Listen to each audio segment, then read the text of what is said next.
This is Cannaramic, and we're bringing you cannabis like you've never seen it before.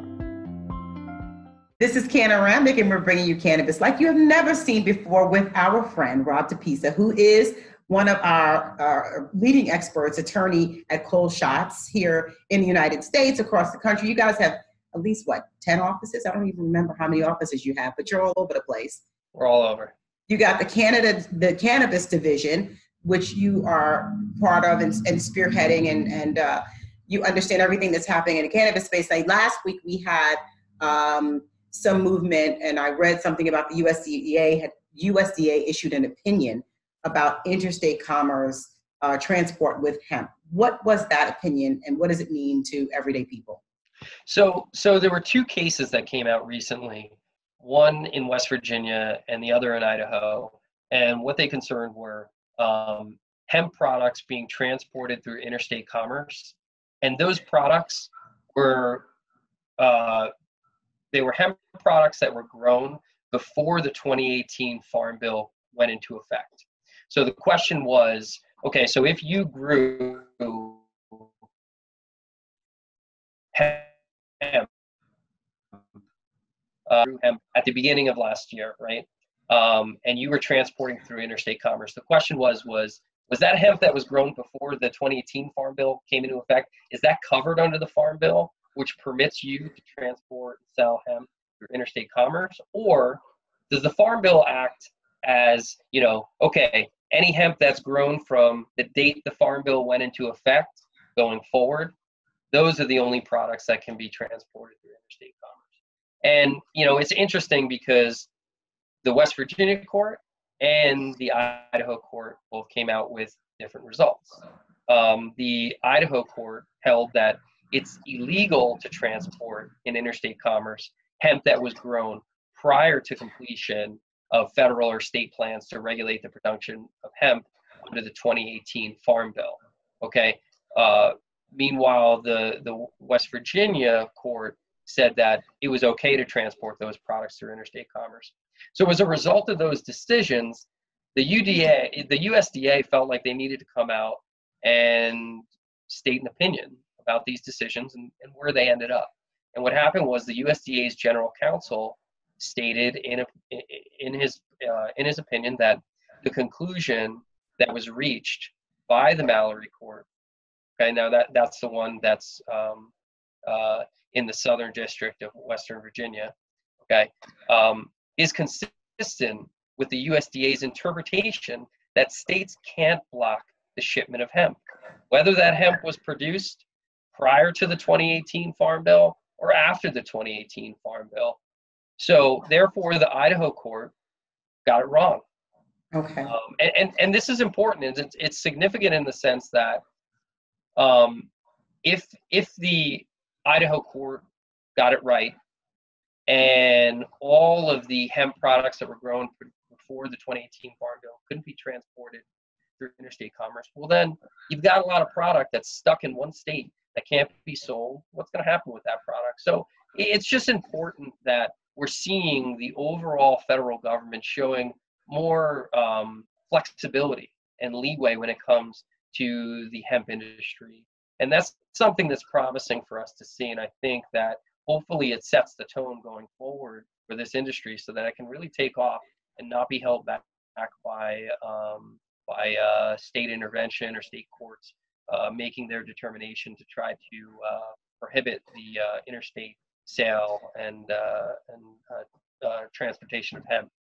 Okay, so therefore, I guess industrial hemp that's used for, construction or manufacturing or things like that, we can be assured now that this opinion has come down that those things are not going to get hemmed up within states, the whole issue of crossing borders, et cetera, that they freely travel. Okay. That's correct. Whether it was grown last year, 2 years ago, anytime prior to the Farm Bill of 2018, it doesn't matter. You can still take that hemp, you could transport it through interstate commerce. And of course, we're talking about the raw flower. We're not talking about the derivatives such as CBD. All right, so the derivatives are, what's the status of those? They cannot be transported? So as of right now, we are still waiting for the FDA to come out with regulations as to whether or not the derivatives of hemp, such as cannabidiol or CBD, can be transported through interstate commerce. After the Farm Bill came out in 2018, the Farm Bill stated, the raw hemp materials can be transported, but when it comes to the derivative products, such as CBD, that falls under the FDA's wheelhouse and falls under the Food, Drug, and Cosmetics Act. So since that time, we've been waiting for the FDA to come out with regulations as to how you're going to be able to sell CBD products through interstate commerce.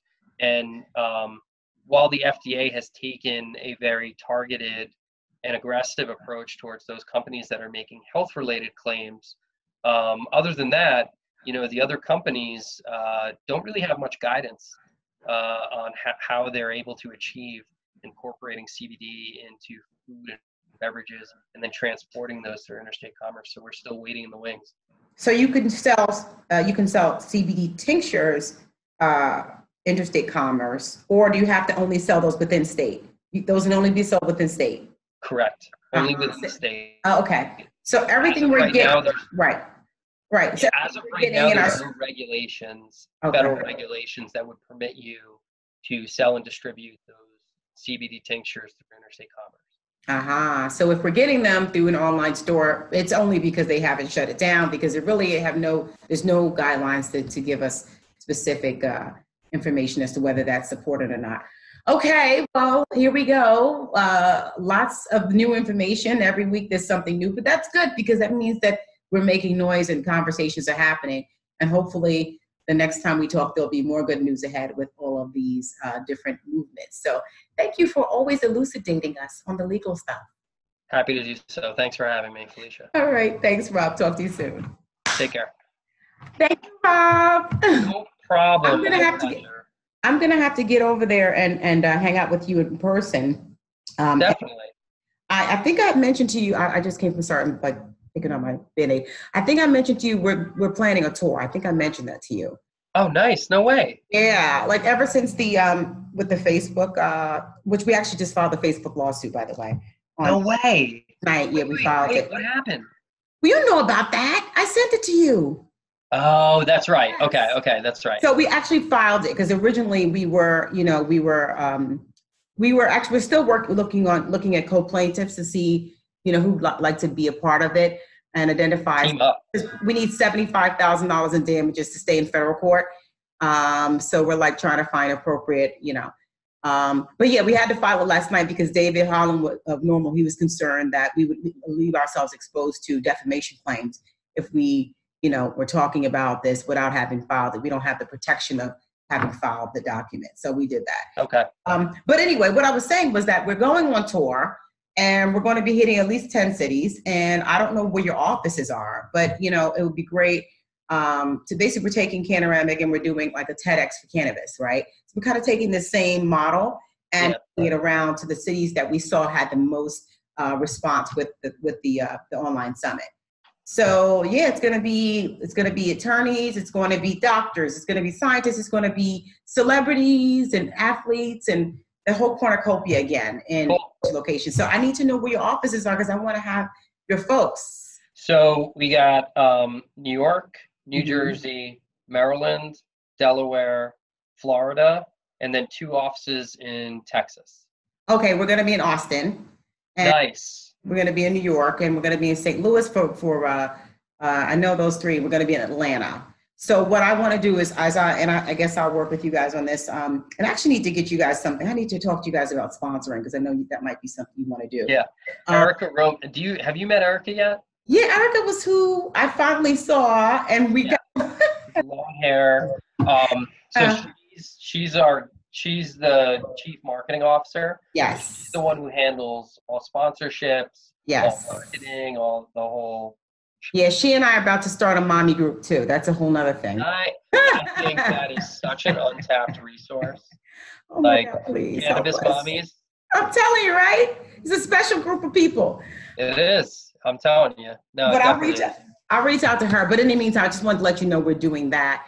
And yeah, I'll be calling upon you for a few different things as we move forward. I'm also working in the preliminary stages on a couple of documentaries. So, nice. Yeah, got a lot. We got to help people see cannabis different. You're right. So we got to get it in their faces. So it's exciting stuff coming up. So keep me in mind, and I will do the same for you. I will, definitely. Next party. Yes, I'll definitely see you, and looking forward to having time to like actually hang out. Hang out, right? Yeah. Okay, we'll talk soon, Rob. Take care. All right, take care. All right, bye-bye.